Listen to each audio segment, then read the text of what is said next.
kira-kira 23 juta ton per tahun. Jadi Tapi kalau gantungin satu aja kayaknya nggak apa-apa. Kalau gantungan loh.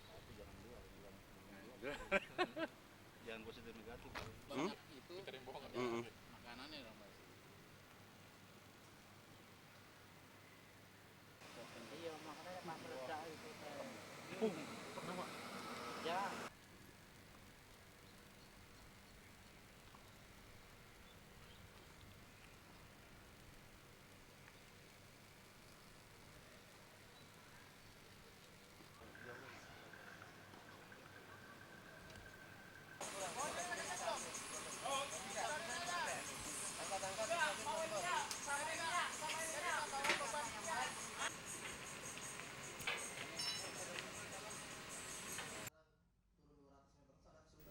Sekretaris Organda DKI Jakarta TR Panjaitan menyayangkan hasil sidang paripurna DPRD DKI Jakarta yang menurunkan tarif angkutan sebesar Rp500. Menurutnya penurunan sebesar itu tidak sesuai dengan keputusan pemerintah pusat yang hanya menurunkan tarif angkutan sebesar 7 hingga 10% atau kurang dari Rp500. Panjaitan menambahkan Organda DKI tidak akan bertanggung jawab jika hasil sidang tersebut membuat supir angkutan tidak beroperasi. Para pengusaha jelas menolak tarif turun Rp500 dan mendukung tarif turun antara 200 sampai 400 sebagaimana kami sebut di atas tadi. Pernyataan Sekretaris Organda DKI tersebut dibantah Wakil Ketua DPRD DKI Jakarta Dani Anwar. Menurutnya penurunan tarif sebesar Rp500 adalah rekomendasi Dewan Transportasi Kota yang di dalamnya termasuk pihak Organda. DPRD DKI membuat surat keputusan untuk mendukung usulan Dewan Transportasi Kota yang mengusulkan penurunan tarif sebesar Rp500. Kalau kemudian pihak Organda tidak menerima keputusan DPRD, memang kita agak confused karena kita pahami di dalam Dewan Transportasi Kota itu juga ada perwakilan dari Organda. Sementara itu, Gubernur DKI Jakarta Fauzi Bowo menyatakan akan segera mengeluarkan surat keputusan terkait rencana penurunan tarif tersebut. Tim Liputan, Metro TV.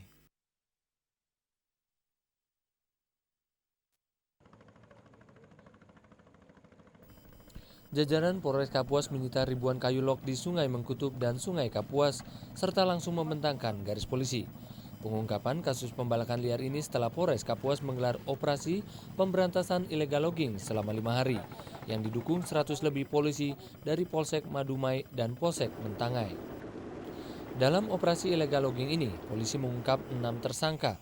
Para pelaku illegal logging bekerja dengan modus mencampur kayu yang berkualitas baik dengan kayu yang berkualitas rendah.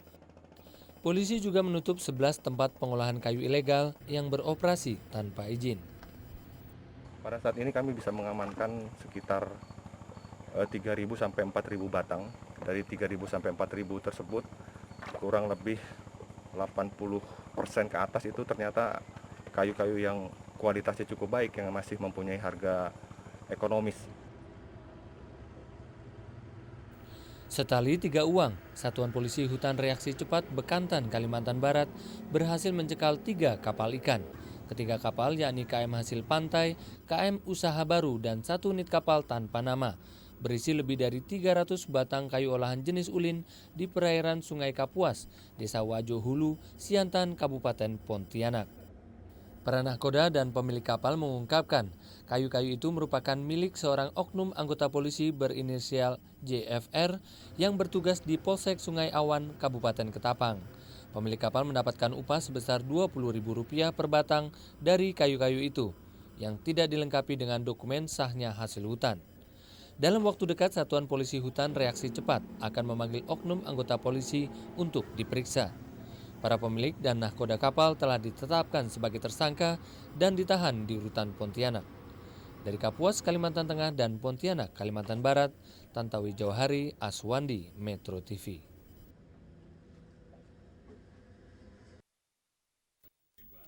Hari ini 33 perwakilan daerah dan 471 cabang PDI Perjuangan mengadakan rapat tertutup untuk membicarakan siapa yang layak mendampingi Megawati sebagai calon wakil presiden. Perwakilan daerah dan cabang ini dibagi ke dalam 3 kelompok koordinator wilayah atau Korwil. Korwil 1 meliputi Sumatera dan sekitarnya, Korwil 2 meliputi Bali dan kawasan timur Indonesia, dan Korwil 3 meliputi seluruh Pulau Jawa, Kalimantan, dan Sulawesi. Ketiga Korwil ini menggelar rapat tertutup secara bersamaan untuk mengusulkan nama-nama yang pantas menjadi calon pendamping Mega. Meski rapat ini adalah tahap paling awal dalam penentuan calon wakil presiden PDIP, namun nama Sultan Hamengkubuwono mencuat sebagai kandidat paling kuat untuk mendampingi Mega. Setidaknya dukungan untuk Sultan terlihat dari perwakilan-perwakilan Korwil 2 dan 3. Hamengkubuwono, siapa lagi? Yang hadir dari Nurait dan dengan Pak Wiranto Wibowo. Ya. Jadi kita itu kan hanya pencalonan. Kemungkinan kita akan tambah. Sementara perwakilan dari Korwil 1 berharap pendamping Mega berasal dari luar Jawa.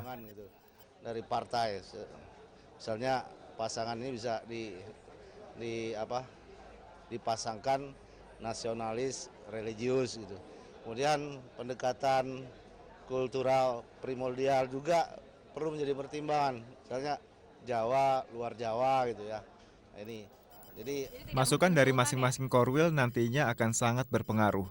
Saat ini beberapa konsep duet muncul seperti konsep duo nasionalis Mega Sultan dan nasionalis agamis Mega Nur Wahid.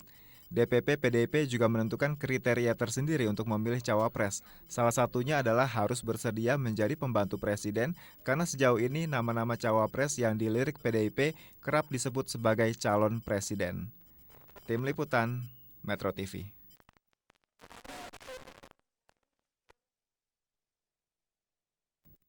Bengkel kreatif milik Dindin Syamsuddin, warga Kabupaten Sukabumi, Jawa Barat ini mengolah limbah kayu yang selama ini terbuang menjadi beragam mainan anak yang memiliki nilai edukasi.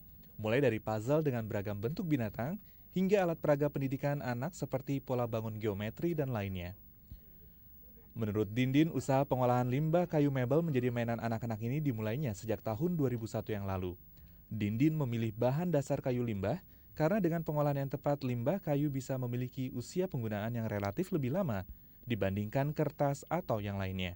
Nah, setelah saya coba kembangkan ke sini sampai beberapa waktu, ternyata tanggapannya cukup positif, baik di dalam negeri maupun terutama di luar negeri. Nah, karena apa? Karena dengan permainan edukasi ini kan mengandung pendidikan ya, jadi artinya prospek untuk ke depan sangat bagus. Faktor keamanan untuk anak-anak juga sangat diperhatikan oleh Dindin.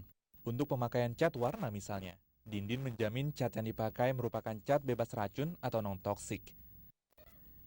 Mainan produksi Dindin ini pun ramai dipesan oleh pasar domestik maupun mancanegara. Ini sangat bagus sekali. Saya pernah baca di media bahwa pentingnya alat permainan HP tersebut bagi pertumbuhan anak itu sangat berpengaruh sekali. Dengan bantuan modal dan mesin produksi dari Pemda Kabupaten Sukabumi, saat ini Dindin mempekerjakan sekitar 80 warga sekitar bengkel kreasi miliknya. Meski telah memiliki puluhan karyawan, Dindin masih membutuhkan lebih banyak lagi modal untuk mencukupi permintaan pasar yang besar dibandingkan kemampuan produksinya yang masih kecil. Dari Sukabumi, Jawa Barat, Apit Hairuman, Metro TV.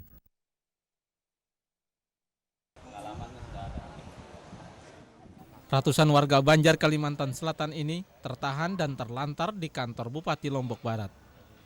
Mereka yang mengaku petambang ini rencananya akan melakukan aktivitas penambangan emas di Bukit Tambang Rakyat, Sekotong, Lombok Barat, Nusa Tenggara Barat. Namun usaha mereka gagal. Polisi mencegah para petambang asal Kalimantan ini ke lokasi. Komitmen dengan pemerintah daerah untuk meniadakan illegal mining atau masalah tambang yang ilegal ini. Alasan utamanya apa kemudian sampai ditutup selain perda? Alasan utama penutupan? Alasan utama ya tidak sesuai ketentuan prosedur yang berlaku. Masalah perda itu, Perda 11 tahun 2006 itu. Ya. Yang kedua tentang lingkungan hidup. Lagi pula, pemerintah setempat juga berencana menutup areal tambang rakyat di wilayah Sekotong ini menyusul tragedi longsor di lokasi yang menelan puluhan jiwa melayang. Selanjutnya, Pemkab Lombok Barat segera memulangkan para petambang ini ke kampung halamannya. Menyikapi rencana pemerintah, para petambang ini mengaku pasrah. Namun para petambang berharap pemerintah mengizinkan mereka melakukan penambangan hingga 20 hari ke depan untuk mengembalikan modal perjalanan ke Lombok. Dari Lombok Barat, Lalu Hasanuddin, Metro TV.